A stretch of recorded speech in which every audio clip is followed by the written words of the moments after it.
Hey guys, Abhijit here. और Russia की Ukraine पर इन्वेशन के बाद इंडिया पर भी काफी प्रेशर बनाया जा रहा है वेस्ट कंट्रीज के तरफ से। मींस वेस्ट कंट्रीज चाहती हैं कि बाकी कंट्रीज की तरह इंडिया भी रशिया को कंडेम करे। बट इंडिया अभी तक न्यूट्रल क्यों है? क्यों वो रशिया और वेस्ट दोनों में से किसी को भी सपोर्ट नहीं कर रहा?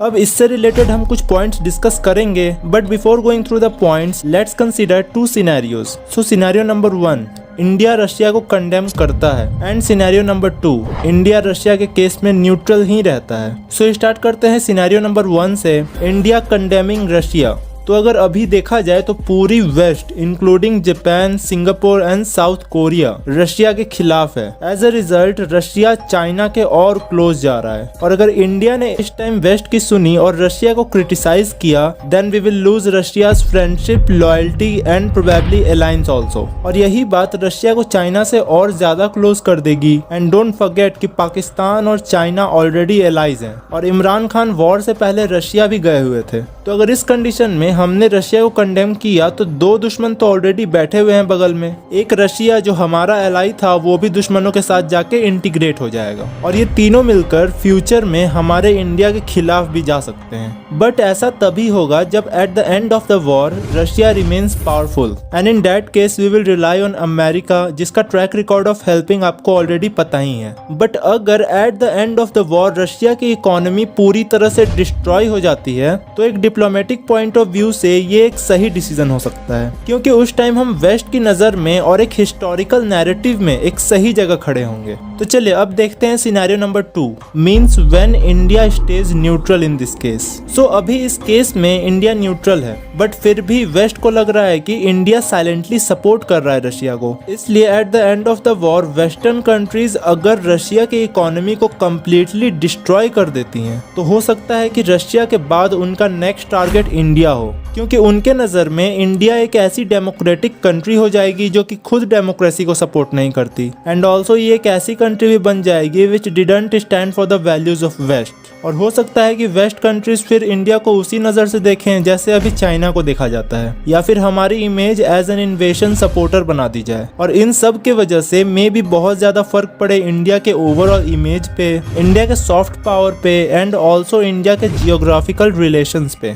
इसलिए ये दोनों सिनेरियोज इंडिया के फ्यूचर के लिए बहुत ही ज्यादा खतरनाक हैं। और ये सारी चीजें देख के आप इतना तो समझ ही गए होंगे कि डिप्लोमेसी कितनी खतरनाक चीज होती है किसी कंट्री के लिए। तो चलिए अब इंडिया के करंट पोजीशन के बेसिस पे भी कुछ पॉइंट्स डिस्कस कर लेते हैं। So point number 1, India is surrounded by enemies on both sides that are allies with each other, which are China and Pakistan. और वहीं चाइना वर्ल्ड की सेकेंड लार्जेस्ट इकोनॉमी भी है, from which the world is trading. चलो यहाँ तक तो ठीक है, बट अभी रिसेंटली पता चला था कि चाइना में उइगर मुस्लिम्स के साथ जेनोसाइड हो रही है, और इसके बहुत से प्रूफ्स एंड फुटेजेस भी आ चुके हैं। बट फिर भी पूरी दुनिया भांग पी के बैठी हुई है, किसी को कोई मतलब नहीं है इससे। चलो ये तो हो गई एक बात। इसके अलावा इंडिया एंड चाइना की भी कॉन्फ्लिक्ट चलती रहती हैं आए दिन। वो इलीगली हमारे एरिया में घुसते रहते हैं, उस टाइम दुनिया कुछ नोटिस नहीं करती। आप यहाँ पे वर्ल्ड की हिपोक्रेसी साफ देख सकते हो। Actually most of the time, let's say 99% of time, ये जान के अनजान बनने की कोशिश करते हैं। सिर्फ 1% ही कभी ऐसा होता है कि ये खड़े होते हैं, और वो 1% अभी चल रहा है। चलो point number 2, China and Russia are already close partners, और इस वॉर के बाद China will be one of the strongest ally Russia is left with. और जैसे जैसे रशिया का वेस्ट कंट्रीज से ट्रेड होना बंद होते जाएगा, वैसे वैसे वो चाइनीज मार्केट पे ही डिपेंडेंट होते जाएगा अपने ट्रेड के लिए। और ये भी हो सकता है कि वो स्विफ्ट जो कि इंटरनेशनल पेमेंट्स में काम आती है, उसे चाइना के CIPS पेमेंट सिस्टम से रिप्लेस कर दे। हाँ, तो अब ये हो गई चाइना के बेनिफिट्स की बात। तो अब आते हैं पॉइंट नंबर 3 पे। India and Russia have a very strong historical relation since 1950। Yes, you heard it right. चाहे वो 1971 का इंडो पाक वॉर हो या फिर 1962 का साइनो इंडियन वॉर, हर बार रशिया हमारे साथ खड़ा रहा है। और यहाँ तक कि रशिया हमेशा रेडी रहता है अपने लेटेस्ट वेपन सिस्टम्स इंडिया से शेयर करने के लिए, जो कि US और बाकी यूरोपियन कंट्रीज नहीं करती। और यही एक बहुत बड़ा रीजन है कि हमारे इंडिया के अप्रोक्स 50% आर्म्स रशिया से ही इंपोर्ट होते हैं।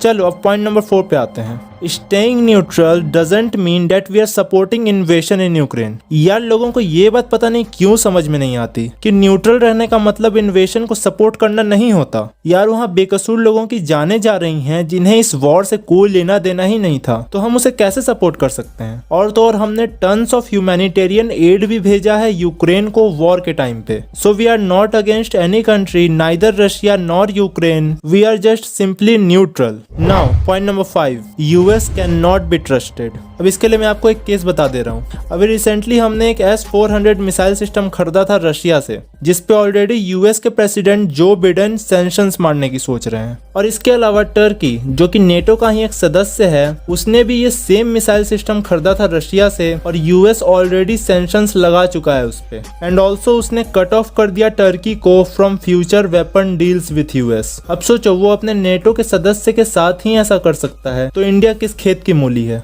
और आप इसी से अंदाजा लगा सकते हो कि यूएस से दुश्मनी करना तो खतरनाक है ही, बट दोस्ती करना उससे भी ज्यादा खतरनाक है, क्योंकि यूएस नेटो के नाम पे जिन कंट्रीज को अपने अंडर लेता है उन कंट्रीज को वो एज अ पपेट्स की तरह यूज करता है। सो यूएस सिर्फ और सिर्फ अपना मतलब देख कर ही किसी कंट्री से दोस्ती करता है, एज सिंपल एज दैट। और इन सारे कंडीशंस में इस वक्त इंडिया का न्यूट्रल रहना ही सबसे अच्छा ऑप्शन है। और यूएस ने भी ये बोला है कि वो यूक्रेन को सिर्फ अपने मिलिट्री वेपनरीज ही दे सकता है, वो मिलिट्री सोल्जर्स को नहीं भेजेगा। बट यूएस और रशिया एक अलग ही इकोनॉमिकल वॉर लड़ रहे हैं डेली बेसिस पे। सो अब आगे देखते हैं कि इस कोल्ड वॉर का क्या नतीजा निकलता है। सो नाउ मैं चलता हूँ, see you in the next video, bye bye.